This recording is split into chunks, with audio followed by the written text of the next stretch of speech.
नहमदुहु व नुसल्ली व नुसल्लिम अला रसूलिहिल करीम व अला आलिहि व अहलि बैतिहि तय्यबीन व ताहिरीन वल मासूमीन अजमईन, खुसूसन अला सय्यिदिल गौसिल आज़म व हज़रत महबूब सुब्हानी कुतुब रब्बानी माशूक़ यज़दानी सय्यिदना व मौलाना अबू मुहम्मद मुहियुद्दीन शेख अब्दुल क़ादिर जीलानी अल हसनी वल हुसैनी अल बगदादी अला जद्दिही नबिय्यना व अलैहिस्सलातु वस्सलाम इला यौमिल क़ियामah। बाखिदमत अल-गौस इब्निल गौस सय्यदना व इमामना व मौलाना व शेखना व हादियना व रहबारना व रहबार समा सय्यदी व मुर्शिदी रहनुमाए शरीअत रहनुमाए तरीक़त हादी दीन मिल्लत नूर मुजस्सम सज्जद नशीन हुजूर पाक क़िबला व काबा हज़रत सय्यद शाह यासूब अली अल क़ादरी अल हसनी अल हुसैनी अल जीलानी अल बगदादी वल मिदनफूरी मद्दज़िल्लहुल अली बख़िदमत अल गौस इब्निल गौस सय्यदना व इमामना व मौलाना व शेखना व हादियना व रहबारना व रहबार समा सय्यदी व मुर्शिदी रहनुमाए शरीअत रहनुमाए तरीक़त हादी दीन मिल्लत नूर मुजस्सम हज़रत सय्यदना सय्यद शाह राशिद अली अल क़ादरी अल हसनी वल हुसैनी अल जिलानी अल बगदादी वल मिदनफूरी मद्दज़िल्लहुल अली। फ़क़द क़ाल अल्लाहु तआला फ़ी कलामिहिल मजीद वल फ़ुरक़ानिहिल हमीद अऊज़ु बिल्लाहि मिनश शैतानिर रजीम बिस्मिल्लाहिर रहमानिर रहीम। क़ुल इन कुन्तुम तुहिब्बूनल्लाह फ़त्तबिऊनी युहब्बिबकुमुल्लाह व यग़फ़िर लकुम ज़ुनूबकुम अल्लाहु गफ़ूरुर रहीम। सदक़ल्लाहुल मौलाना अल-अज़ीम व सदक़ रसूलुहुन नबियुल हबीबुल करीम। व क़ाल रसूलुल्लाहि सल्लल्लाहु अलैहि व आलिहि वसल्लम ला तसुब्बू अलिय्यन फ़इन्नहु ममसूस फ़ी ज़ातिल्लाह। व क़ाल तआला फ़ी शान हबीब इन्नल्लाह व मलाइकतहु युसल्लूना अलन नबिय्यि या अय्युहल्लज़ीना आमनू सल्लु अलैहि व सल्लिमू तस्लीमा। अल्लाहुम्मा सल्लि अला सय्यिदिना मौलाना मुहम्मद व अला आलि सय्यिदिना।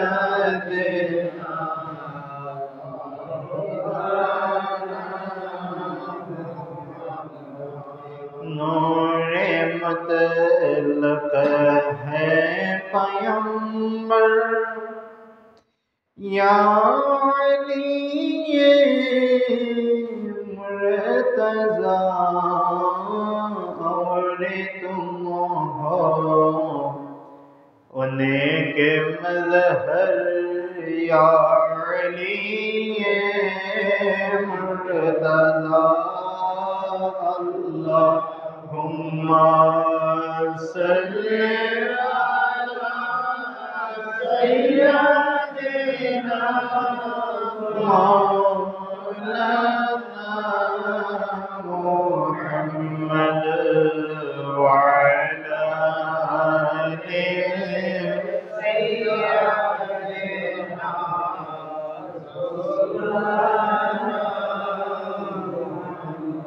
शम्स कौन फेरा है दो बर आपने फिर क्यों नहीं फेरते मेरा मुक़द्दर या अली मुर्तज़ा अल्लाहुम्मा सल्ली अला सय्यदिना मौलाना मुहम्मद व अला आलि सय्यदिना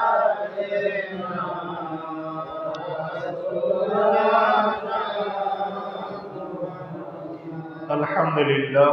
সমস্ত প্রশংসা সে আল্লাহ সুবহানাহু ওয়া তাআলার দরবারে, যে আল্লাহ রাব্বুল আলামিন আজকে আমাদেরকে এই পবিত্র মসজিদে পবিত্র জুমার নামাজ আদায় করার জন্য হাজির হওয়ার মতো তৌফিক দান করলেন। সেই শুকরিয়া আদায়ার্থে জোরে সোরে বলে আলহামদুলিল্লাহ। সেই সাথে মহান রব্বুল আলামিনের দরবারে আরো শুকরিয়া আদায় করি যে খোদাবন্দ কুদ্দুস মাওলা তাআলা আমাদেরকে আশরাফুল মখলুকাত হিসেবে সৃষ্টি করে আখিরি নবী জনাবে মুহাম্মদ রাসূলুল্লাহ সাল্লাল্লাহু আলাইহি ওয়াসাল্লামের উম্মত হিসেবে দুনিয়াতে পাঠিয়েছেন। সেই শুকরিয়া আদায় করে আবারও বলে আলহামদুলিল্লাহ। আজকে পবিত্র মাহে রমজান মাসের তৃতীয় জুমা। দেখতে দেখতেই আমাদের মাঝ থেকে পবিত্র মাহে রমজান অতিবাহিত হয়ে যাচ্ছে এবং কি পবিত্র মাহে রমজানের যে তিনটা ভাগ রয়েছে, রাহমত, মাগফিরাত এবং নাজাত, এই যে তিনটা ভাগ রয়েছে, অলরেডি কিন্তু আজকে দুইটা ভাগ কিন্তু চলে যাচ্ছে আমাদের মাঝে। সামনে শুধু এখন নাজাতের ভাগটা রয়েছে। আমরা প্রত্যেকেই হয়তোবা জানি একটা বিষয়, সেটা হচ্ছে আল্লাহ পাকের এই পুরো বছরটা বা মাস বলি, বছর বলি, যেটাই বলি না কেন, আল্লাহ পাক এই দুনিয়াটাই রসুল এবং রসুলের আওলাদদেরকে স্মৃতি বিজড়িত ভাবে এই দুনিয়ার প্রত্যেকটা জিনিসকে তৈরি করেছে। প্রত্যেকটা জায়গাতে, প্রত্যেকটা মাসে, আপনার প্রত্যেক বছরে আউলিয়া ইকরামের আলোচনা, আহলে বাইতে রাসূলের তাজকিরা প্রত্যেক মাসের সাথেই জড়িত রয়েছে। ঠিক তদ্রূপভাবে রমজান মাসও এর ব্যতিক্রম না। রমজান মাসেও আওলাদ রাসূল, আহলে বাইতে রাসূল, ওনাদের অনেকে ভিসাল শরীফ গ্রহণ করেছেন, অনেকে ভিলাদত শরীফ গ্রহণ করেছেন এই রমজান মাসে।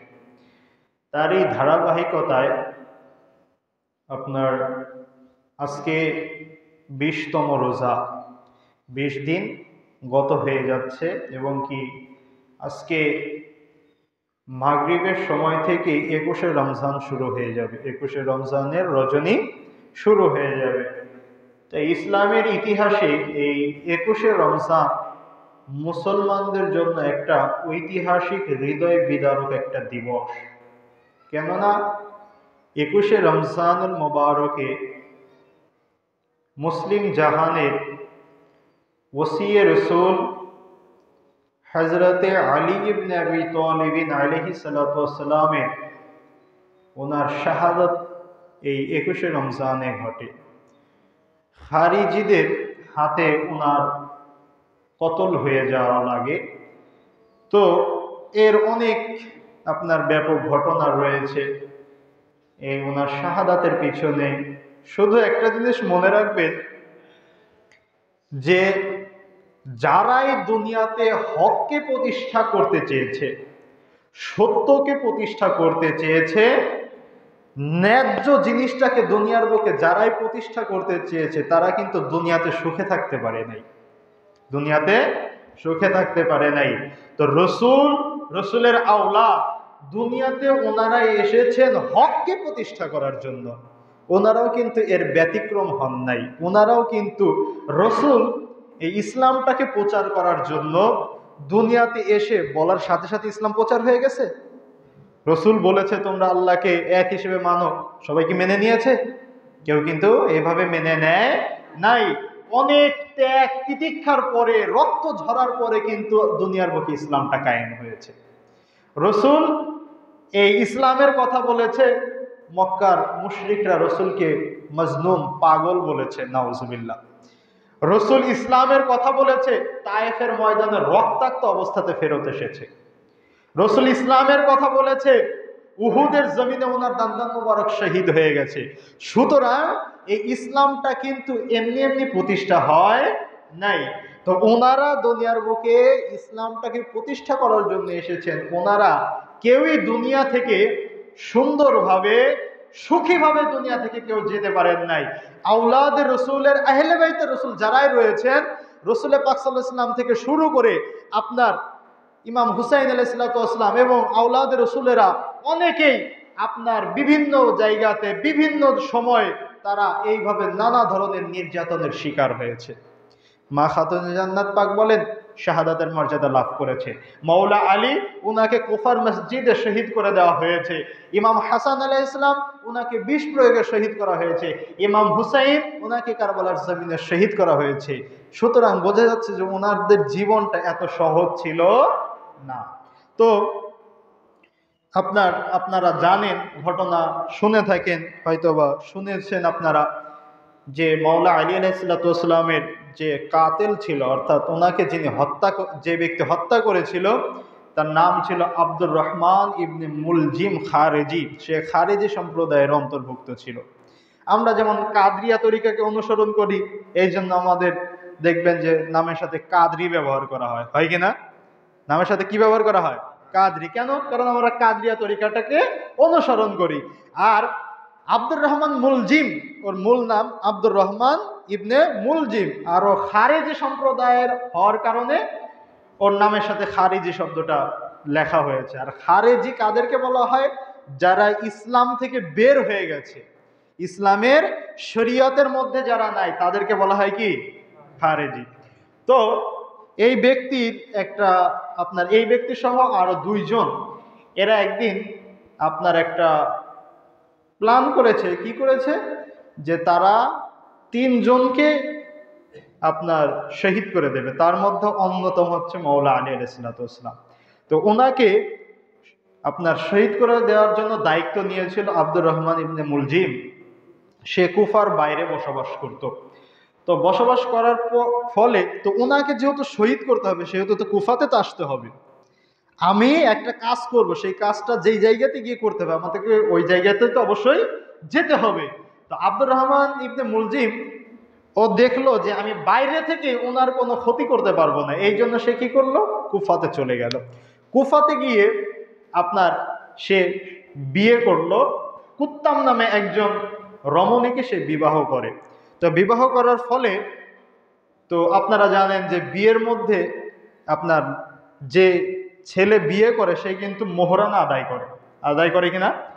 তো ওই নারী আপনার তার স্বামীর কাছে মোহরানা হিসেবে চেয়েছে যে তুমি তো আমাকে বিয়ে করেছো, আমাকে তো মোহরানা দেবে। তোমার কাছে মোহরানা হিসেবে আমি একটা জিনিস চাই, সেটা হচ্ছে হযরত আলীকে তোমাকে শহীদ করতে হবে। নাউজুবিল্লাহ। তো সেও একই পরিকল্পনা নিয়ে এসেছে, সেও মাওলা আলীকে শহীদ করার জন্য এসেছে এবং তার স্ত্রীরও একই পরিকল্পনা। তো দুইজনের যেহেতু একই উদ্দেশ্য, তাহলে তাদের তো এই কাজটা করতে আরো সহজ হবে। তো সেই সুবাদে, বিয়ে করার সুবাদে সে কুফাতেই আস্তে আস্তে থাকতে লাগলো। তো মাওলা আলী আলাইহিস সালাম তিনি কিন্তু জানেন যে ওনাকে কে শহীদ করে দেবে। তো উনি যখনই আপনার এই আব্দুর রহমান ইবনে মুলজিমের সাথে দেখা হতো, উনি ভবিষ্যৎবাণী করতেন। কি বলতেন? বলতেন যে এই ব্যক্তির হাতে আমি আলীর রক্তে রঞ্জিত হয়ে যাবে, অর্থাৎ এই ব্যক্তি আমাকে শহীদ করে দেবে, এইভাবে মাওলা আলী ইসলাম বলতেন। তো ওনার সহচররা, ওনার আসহাবে আলী যারা থাকতেন, তো ওনাকে বলতেন যে হুজুর, আপনি যেহেতু জানেন যে এই ব্যক্তি আপনাকে শহীদ করে দেবে, তাহলে আপনি বললে, আপনি তো বর্তমান মুসলিম জাহানের খলিফা আছেন, তা আপনি বললে তো আমরা তাকে গ্রেফতার করতে পারি।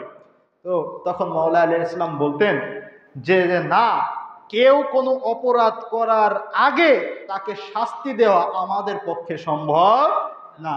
মানবতা কাকে বলে দেখেন, যে উনি জানেন যে ওনাকে এই ব্যক্তি শহীদ করে দেবে, তারপরে উনি বলতেছেন যে না, এখনো পর্যন্ত আমাকে তো সে একটা আঘাত করে নাই, আমি যদি এখন তাকে গ্রেফতার করে তাকে বিচারের আওতায় আনি, তাহলে এটা আমাদের বংশীয় মর্যাদার বহিঃপ্রকাশ হবে, এটা আমাদের এই বংশীয় মর্যাদার যে আপনার রীতি রয়েছে এটার বাইরে চলে যাবে, আমরা এটা করতে পারি না। যেমন আপনার ইমাম হুসাইন আলাইহিসসালাম যখন কারবালার জমিনে গিয়েছিল, তখন আব্দুর রহমান নামে একজন ব্যক্তি ছিল এজিদের বাহিনী। তো ওই এজিদের বাহিনীর আব্দুর রহমান আপনার ইমাম হুসাইনকে বলতেছে যে হে হুসাইন, তুমি আসো, আমার সাথে যুদ্ধ করার জন্য আসো। কিন্তু ইমাম হুসাইন একটা উত্তর দিয়েছিল যে আমরা এমন এক বংশের লোক, এমন উচ্চ পর্যায়ের বংশের লোক, আমরা সর্বপ্রথম কাউকে আঘাত করি না, আমাকে তুমি আগে আঘাত করো, তারপরে দেখি তোমার কত শক্তি আছে, আমি সেটা মোকাবেলা করব। এই জন্য এটা এমন এক বংশধারা যে এনারা কোনো ব্যক্তিকে প্রথমেই কোনো কিছু বলেন না। এই মাওলা আলাইহিসসালাম সেটাই বললেন যে সেই ব্যক্তি তো আমাকে এখনো কোনো আঘাত করে নাই, তা আমি যদি এখন তাকে বিচারের আওতায় আনি, তাহলে এটা আমাদের বংশীয় যে রীতিনীতি রয়েছে এটা খেলাফ হয়ে যাবে, এটা করা যাবে না। তো 19শে রমজানুল মোবারক 40 হিজরিতে যখন মাওলা আলী আলাইহিসসালাম ফজরের ওয়াক্তে উনি যখন বের হলেন মসজিদে কুফার শাহী মসজিদে, উনি আপনার নামাজের ইমামতি করার জন্য আসবেন, এই জন্য উনি যখন বাড়ি থেকে বের হলেন, তো উনি তো জানেন, ওনারা তো সবই জানেন যে ওনাদের কখন কি হবে, কোন জায়গাতে ওনাদের শাহাদাত বরণ হবে। এবং কি আপনার হাদিসে কুদসির মধ্যেও আল্লাহ পাক বলেছেন, যখন আমার কোনো ওলি তার মৃত্যুটাকে, তার ইন্তেকালটাকে যখন অপছন্দ করে, তখন আমি তার যেই দিনে তার মৃত্যুটা বা তার ইন্তেকালটা লেখা ছিল, আমি ওটাকে পিছিয়ে দিই। আমি ওটাকে কি করি? পিছিয়ে দিই। অর্থাৎ তারা যখন চায় তখন দুনিয়াতে থাকতে পারে, আবার যদি ওনারা চায় দুনিয়া থেকে চলে যেতে পারে। এটা ওনাদের নিজেদের ইচ্ছাধীন থাকে, এটা আউলিয়া কেরামের ইচ্ছাধীন থাকে। ওনারা ইচ্ছা করলে দুনিয়াতে থাকতে পারেন, ইচ্ছা করলে দুনিয়া থেকে চলে যেতে পারেন। এটা আল্লাহ পাকই বলেছেন যে তারা যদি অপছন্দ করে, আমি তাদের মৃত্যুর ওই তারিখটাকে পিছিয়ে দেই। তো উনি তো জানেন যে ওনার আজকে শাহাদাত হয়ে যাবে, উনি আজকে আপনার ওনার উপর আজকে আঘাত করা হবে। 19শে রমজানুল মোবারক যখন উনি বের হয়ে আসার পরে উনি যখন মসজিদের মধ্যে ওনার কদম মোবারকটা রেখেছে, তো রাখার পরে দেখতেছে যে ওই আব্দুর রহমান ইবনে মুলজিম ও কি করেছে, মসজিদের মধ্যে উবুর হয়ে শুয়ে আছে, মানে বুকটা মসজিদের মেঝের সাথে লাগিয়ে উল্টা হয়ে শুয়ে আছে। তখন মাওলা আলাইহিস সালাম দেখেন ওনারা কতটা দয়া দিয়ে এই ইসলামটাকে প্রতিষ্ঠা করেছেন। উনি জানেন যে এই ব্যক্তি আমাকে আজকে আঘাত করবে, জানেন কিনা ভাই? উনি যদি নাই জানতেন তাহলে তো এই কথা বলতেন না যে এই ব্যক্তির হাতে আমার রক্তে রঞ্জিত হবে এই ব্যক্তির হাত। উনি যদি না জানতেন এই কথা বলতে পারতেন? কখনো সম্ভব না। তো উনি জানেন যে এই ব্যক্তি আমাকে আজকে আঘাত করবে, জানার পরেও ওই ব্যক্তি যে উল্টা হয়ে শুয়ে আছে, উমর হয়ে শুয়ে আছে, মাওলা আলী আলাইহিস সালাম ওই ব্যক্তিকে দেখে বলতেছে যে ভাই, তুমি উমর হয়ে কেন শুয়ে আছো? তোমার তো বুকে ব্যথা লাগবে। দেখেন মানবতা কাকে বলে, যে উনার যে কাতেল হবে, উনার যে হত্যাকারী হবে, তার জন্য উনাদের মনের মধ্যে কত আপনার দয়া মায়া রয়েছে। এই জন্য বলতেছে যে তুমি উপর হয়ে শুয়ে আছো কেন? তোমার তো বুকে ব্যথা লাগবে। তো তখন সেই ব্যক্তিকে এইভাবে বলার পরে সেই ব্যক্তি আর ওঠে নাই। কারণ কি? তার এই বুকের নিচে ওই বিষাক্ত তরবারিটা লোকানো ছিল, যেই তরবারিটা 1000 দিরহাম দিয়ে কিনে 1000 দিরহামের বিষ কিনেছিল। 1000 দিরহামের বিষ কিনে 3 মাস যাবত ওই বিষ ওই তরবারিতে লাগিয়েছে। এতটা বিষাক্ত ওই আপনার বিষটা ছিল, যদি কাউকে আঘাত করা হয় বা ওই বিষ থেকে সামান্য পরিমাণ বিষ যদি কারো শরীরের মধ্যে প্রবেশ করে, খোদার কসম করে বলতেছে সে আর 1 মিনিটও বেঁচে থাকতে পারবে না। সে একদিন নয়, 2 দিন নয়, 3 মাস যাবত 1000 দিরহামের বিষ কিনে ওই তরবারিতে লাগিয়েছে, ওই তরবারিতে লাগিয়েছে। তো ওই তরবারিটা নিয়েই সে মসজিদের মধ্যে এসেছে, এসে যাতে কেউ না দেখতে পারে এই জন্য বুকের মধ্যে করে রেখে উল্টা হয়ে শুয়ে আছে, যাতে কেউ না দেখতে পায়। দেখলেই তো সে অস্ত্র নিয়ে যেহেতু মসজিদের মধ্যে ঢুকেছে, তাকে তো বের করে দিতে পারে বা অন্যান্য যাই হোক। তো সে এটা আশঙ্কা করে সে উল্টা হয়ে শুয়ে আছেন। তা মাওলা আলী আলাইহিসসালাম উনি কি করলেন, উনি যথারীতিভাবে ফজরের ওয়াক্তে উনি মসজিদে এসেছেন ইমামতি করার জন্য। উনি যখন নামাজে দাঁড়িয়ে গেলেন, প্রথম রাকাতের যখন উনি সূরা কিরাত শেষ করে যখন উনি সিজদাতে চলে গেলেন, এই সুযোগটা নিয়ে নিল। কারণ একটা কথা মুসলিম বিশ্বের সকলেই জানে যে হযরত আলীকে যদি আমি সামনাসামনি মোকাবেলা করে যদি তাকে শহীদ করতে চাই, দুনিয়ার বুকে কেউ এই কাজ করতে পারবে না। কারণ উনি হচ্ছে হায়দারে কাররার, আসাদুল্লাহিল গালিব। উনি হচ্ছে আল্লাহর সেই বিজয়ী বাঘ, যে বাঘের সামনে কেউ কোনোদিনও অস্ত্র নিয়ে দাঁড়াতে পারে নাই। তো তাকে সামনাসামনি মোকাবেলার ক্ষমতা দুনিয়ার বুকে কারো ছিল না। আর নামাজ এমন একটা ইবাদত, যে ইবাদতের সামনে একজন মুসলমান তার সর্বশক্তি সবকিছু পরিত্যাগ করে আল্লাহ পাকের কাছে জীর্ণ শীর্ণ অবস্থাতে দাঁড়িয়ে যায়। আল্লাহ পাকের কাছে জীর্ণ শীর্ণ অবস্থাতে দাঁড়িয়ে যায়। যে আমরা যে রুকু করি, একটা জিনিস খেয়াল রাখবেন যে রুকুর অবস্থাটা এমন অবস্থা, এই অবস্থাতে কিন্তু একজন মানুষ এই রুকু অবস্থাতে কিন্তু কোনো কাজ করতে পারবে না।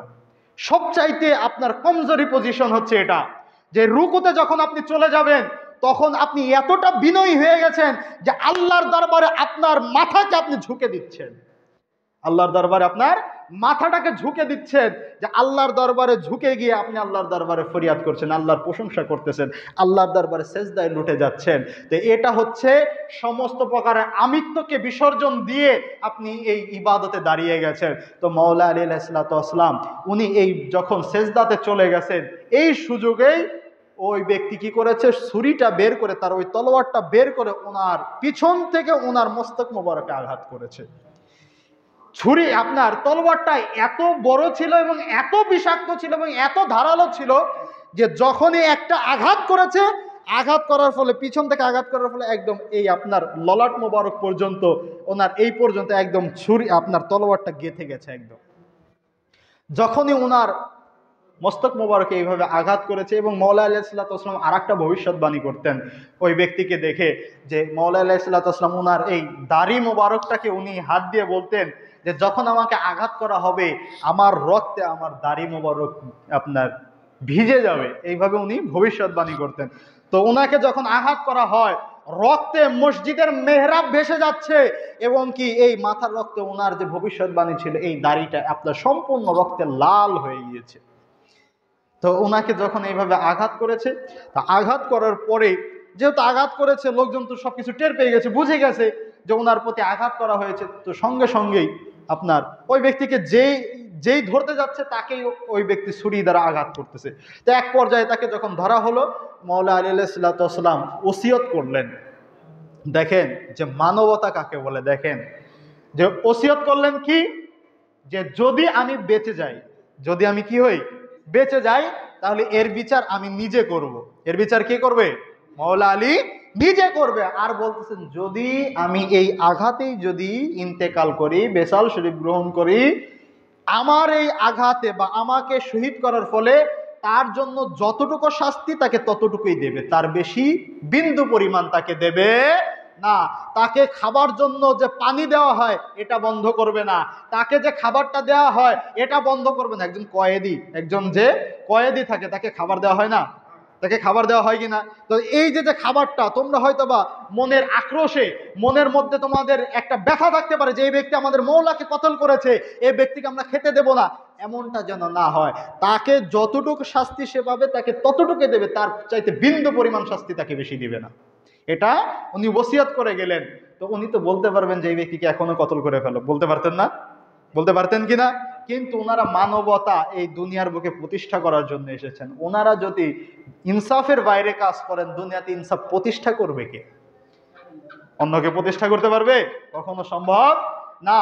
তো এরপরে ওনাকে যখন আপনার নিয়ে যাওয়া হলো ওনার হুজরা শরীফে, তো হুজরা শরীফে নিয়ে যাওয়ার পরে আপনারা জানেন যে মওলা আলী আলাইহিসসালাম 19শে রমজানে ওনাকে আঘাত করা হয় এবং 21শে রমজানুল মোবারক উনি ভেসাল শরীফ গ্রহণ করবেন।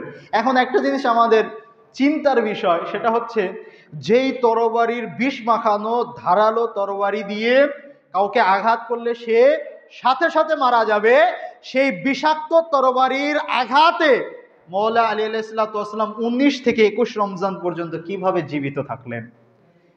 কিভাবে জীবিত থাকলেন? এটা আমাদের মধ্যে প্রশ্ন জাগে না ভাই? জাগে কিনা? এর মধ্যে একটা অন্যতম একটা রহস্য হচ্ছে রাসূল পাক সাল্লাল্লাহু আলাইহি সাল্লাম এই উম্মতের জাবিনদারি মওলা আলীর হাতে দিয়ে গেছে। বলুন সুবহানাল্লাহ। এই জন্য ওনাকে বলা হয় ওসিয়ে মুস্তাফা, যে রাসূল পাক সাল্লাল্লাহু আলাইহি সাল্লামের স্থলাভিষিক্ত উনি, যে উম্মতের দায়িত্ব রাসূল যখন দুনিয়াতে চলে গেলেন মওলা আলীর হাতে দিয়ে গেছে। বলুন সুবহানাল্লাহ। তো রমজানের ভাগ কয়টা ভাই? 3টা। প্রথমটা কি রহমত, দ্বিতীয়টা কি মাগফিরাত, আর শেষেরটা কি নাজাত।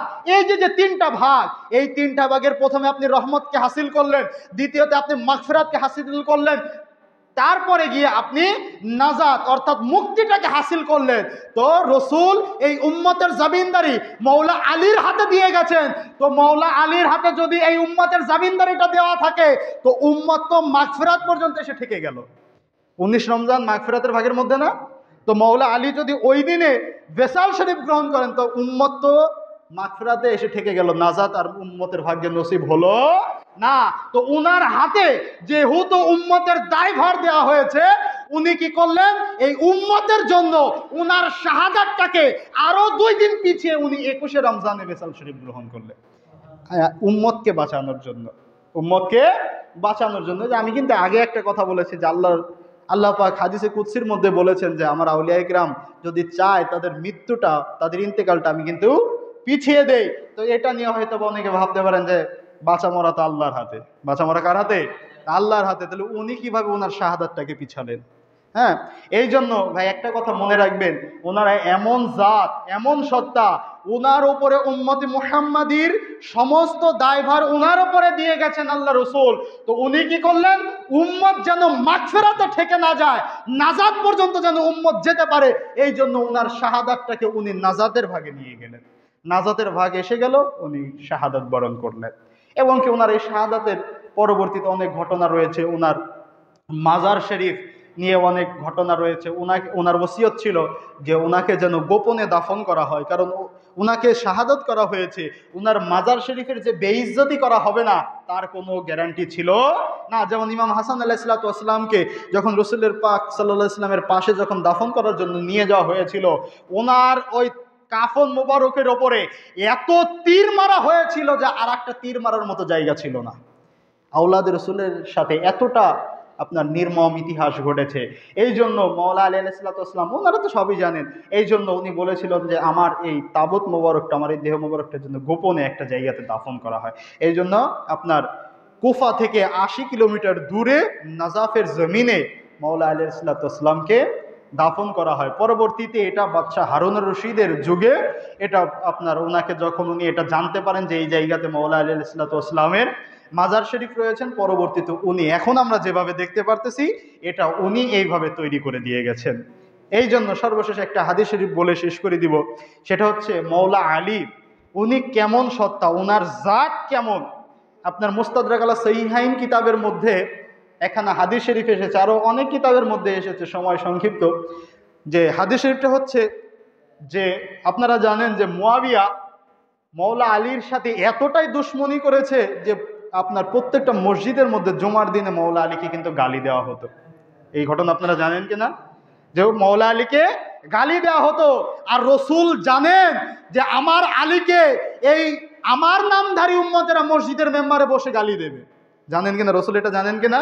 এই জন্য রাসূল আগেই হাদিস শরীফের মধ্যে বলে গেছেন কি, মুস্তাদরাক আলা সহিহাইন কিতাবের মধ্যে আল্লাহ রাসূল বলতেছেন যে লা তাসুব্বু আলিয়ান তোমরা আলীকে গালি দেবে না। কেন গালি দেবে না? ফাইন্নাহু মামসুসু ফি জাতিল্লাহ, আলীকে তোমরা গালি দেবে না, কেননা আলী আল্লাহর জাতের সাথে মিশে গেছে। বলুন সুবহানাল্লাহ। আলীর জাত, এটা আলীর জাত না, এটা হচ্ছে আল্লাহর জাত। বলুন সুবহানাল্লাহ। সুতরাং আলীকে গালি দিলে এই গালিটা আলীকে দেওয়া হবে না, আল্লাহকে দেওয়া হবে। কারণ আলী মামসুসু ফি জাতিল্লাহ, আল্লাহর জাতের সাথে মিশে গেছে। তো একজন আরেকজনের সাথে মিশে গেছে, একে গালি দেওয়া হলে তো তাকে গালি দেওয়া হবে। আর আল্লাহকে যদি কেউ গালি দেয়, সে ব্যক্তি মুসলমান থাকতে পারে ভাই?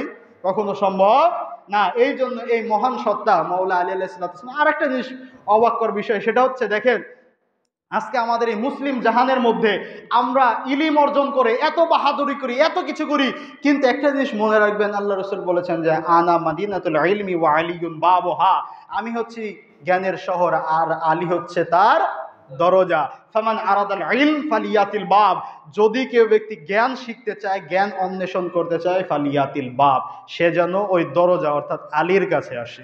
তা আলীর কাছে আসা মানে আলীর দরবারেই তো আসা, তাই না? আলীর কাছে আসা মানে আলীর দরবারে আসা। তা আলীর দরবার থেকে যখনই আপনি জ্ঞান শিক্ষা লাভ করবেন, তখন ওই জ্ঞানটা আপনার কামিয়াবি হবে। আলীর দরবার থেকে নিলে কামিয়াবি হবে। আর আলীর দরবার থেকে যখন আপনি এই জ্ঞানটা না নিয়ে বাইরে থেকে নেবেন, আলীর শত্রুর কাছ থেকে নেবেন, আলীর যারা আপনার দুশ্মন রয়েছে তাদের কাছ থেকে যখন এই জ্ঞান নেবেন, তখন এই জ্ঞানটার উপকারী জ্ঞান হবে না, ওই জ্ঞানটা আমার আপনাকে পথভ্রষ্ট করে দেবে। আল্লাহ পাক যেন আমাদেরকে মাওলা আলী আলাইহিসসালামের এই মহান 21শে রমজানুল মুবারকে ওনার শোক পালন করার মতো তৌফিক দান করুন। সবাই বলি আমিন। ওয়া মা আলাইনা ইল্লাল বালাগ। আসসালামু আলাইকুম ওয়া রাহমাতুল্লাহি ওয়া বারাকাতুহু। যারা সুন্নাত পড়েন নাই